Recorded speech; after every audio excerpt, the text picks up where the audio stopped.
Hey everybody, this is Retro Challenge Gamer, and we're coming back with some more Mega Man Rock and Roll. And this time we're going to be going through Roll's entry route into the castle, which is a good deal harder and trickier than Mega Man's.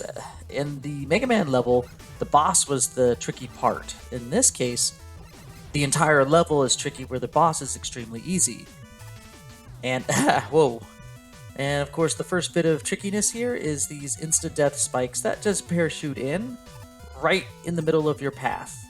It's like they're designed to kill you right off the bat as soon as they enter onto screen.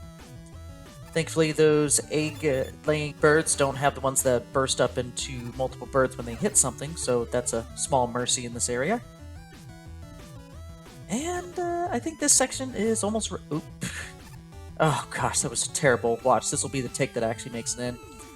This is actually reminiscent of a Mega Man 4 Fortress stage area with these ladders and everything. So a nice little homage to that too. Don't think I didn't catch that. So far, not too tricky other than the parachuting spikes. And of course, we got a nice little spike drop here. Not terribly difficult, as long as you kind of hang left, sorta.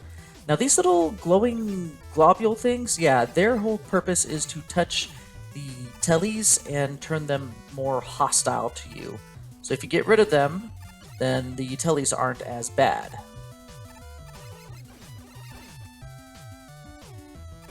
Yep, and we got these bomb blocks, or what do you call them? Timers? Bomb timers? Now, Roll's double jump is actually used to great effect in this stage. In fact, you can't even get through some of the jumps without it. Like, for example, this jump right here, that would be impossible with Mega Man. So this level is designed around Roll and her abilities. Oh gosh, this whole section, it's like you gotta keep track of so many timers.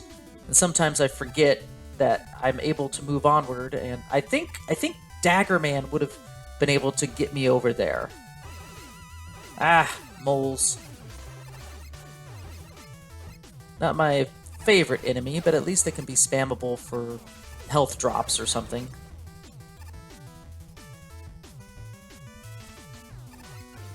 Yeah, a lot of low overhanging ceilings here in her level to make good use out of that double jump.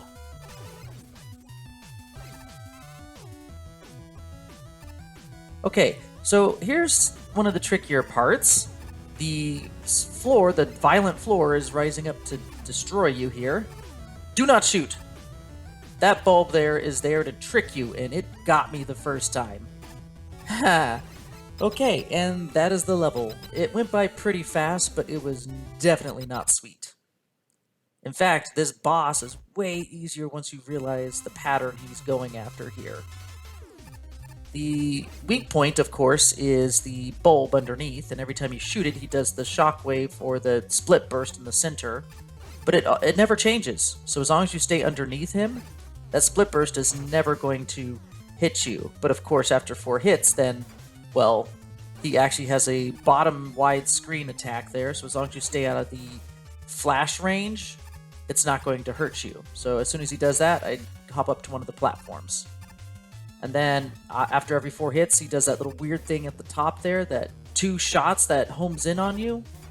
Yeah, just stay on the platform, jump the first one, stay under the second.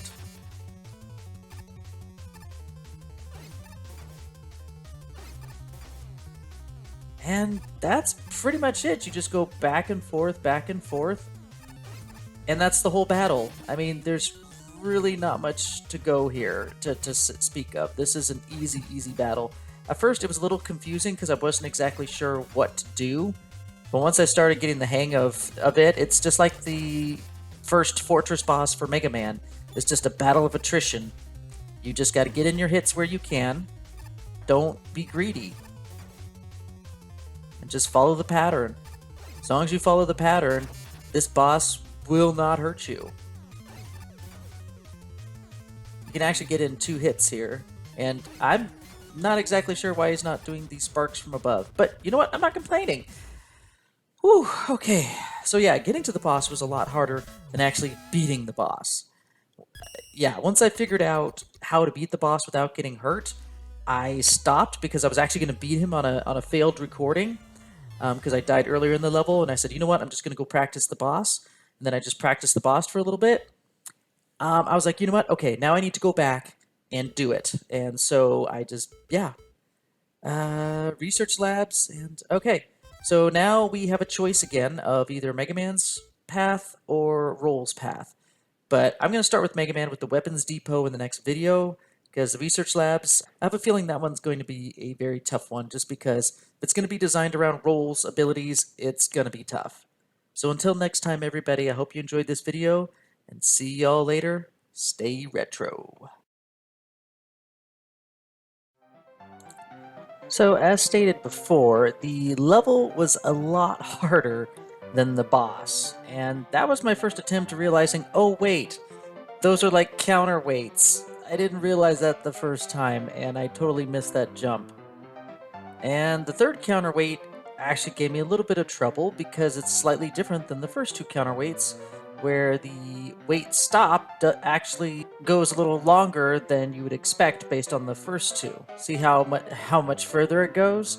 Yeah, so that brought me quite a few deaths right there, just starting off. Don't jump so high. Your double jump actually gets you a lot more height than you're expecting. And yes, that jump kind of requires the double jump. As stated before, this level works in utilizing everything that is roll, and that's me not realizing the timer got up because there's way too much stuff happening in that section.